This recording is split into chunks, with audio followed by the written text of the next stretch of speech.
Where do you see Hopkins landing? Do you think he's dust? Talk to us. I don't think he's dust. I think that's overblowing what you saw in a shortened season where he was coming off of, the suspension and there was a little bit of lingering injury. Sure, as you age towards 30 and beyond for wide receivers, we know that for most guys, that's kind of the cutoff point for where your production starts to either slow or declines drastically. But we're not talking about a regular wide receiver here. We're talking about a guy that has won via contested catch, that's won via being a premier route runner in the league. There's all kinds of ways DeAndre Hopkins can win for you. And I think the strangest part about this is that it came as a shock to people that he was released. Really what put the nail in the coffin here was Odell Beckham signing the deal that he did with the Ravens, because it forced Arizona's hand in the sense of DeAndre wasn't going to rework his contract for them to be able to get something back for him below that $15 million a year number. And teams saw the writing on the wall. Arizona needed to pre-June 1 cut him and take that entire cap hit this year because they don't want to push anything into 2024. They have no business competing in 2023. It's why they made this move to begin with. They ate all of the money this year, saved $7 million, I think it was, against the cap. The biggest winner here, without question, is Hopkins. There is nothing like being available on the free market and essentially choosing, do you want to go to the highest bidder, which may not be the best team? You may be looking at a Chicago Bears that have a lot of cap space. You may be looking at Carolina with some cap space. Or is your goal to maximize your opportunity to win and go to a Kansas City, a Buffalo, potentially a Baltimore if they're willing to pony up again? I think it's really important for him to consider. You don't know how many years of being an elite wide receiver you have left. So ideally, it's probably best if you go somewhere where you can operate as a number two, even if you're really still a one. And so I think Buffalo is probably the best situation for him in the sense that they've never shown a commitment to running the ball consistently. They know those targets have to go somewhere.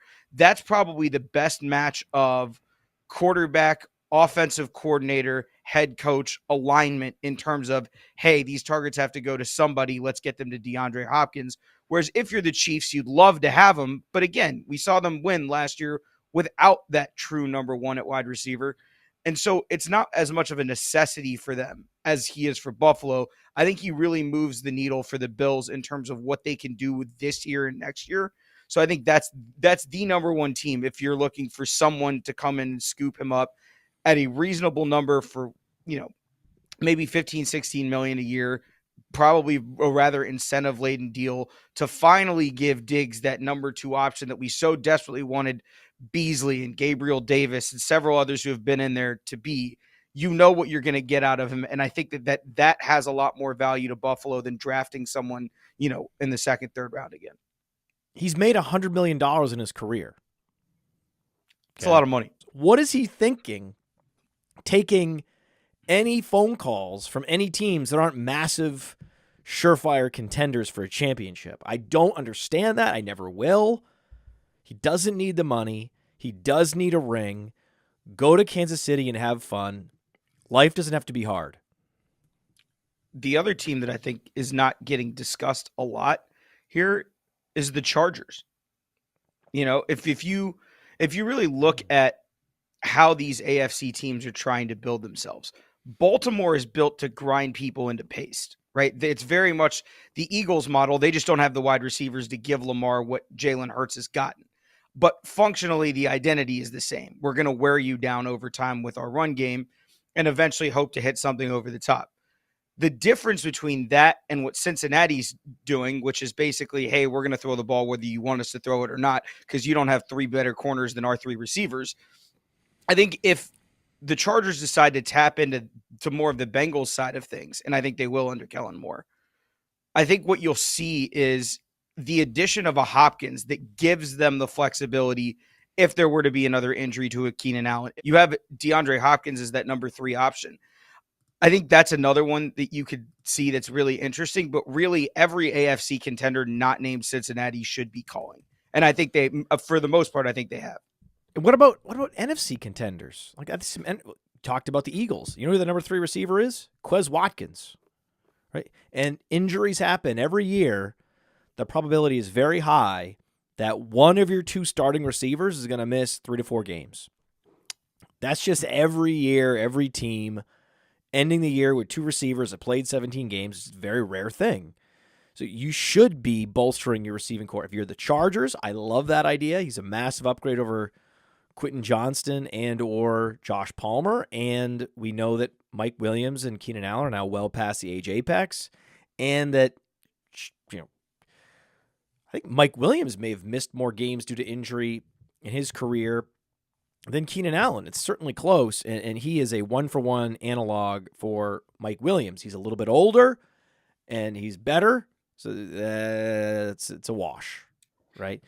I think the sneaky places to go would be Philadelphia. I think it's a no-brainer for them to bring him in and just try to take as many risks off the table as possible. A risk to an injury to Devontae Smith, A.J. Brown is something that could hurt their Super Bowl chances. So why even entertain it? Take that probability off the board. Take that risk away. If you're Detroit, this is the year you're being taken seriously. You're opening against the Chiefs, and you just had your starting receiver suspended in Jameson Williams. So why not find a true X receiver that can win on 3rd and 8. They need that guy. If you like that video, be sure to subscribe and activate those alerts so you get notified as soon as new videos drop. And be sure to check out playerprofiler.com. We have all the tools for you to dominate every type of fantasy league. We have a draft kit, Dynasty Deluxe, data analysis, DFS Dominator, and don't forget the player rankings to rule them all.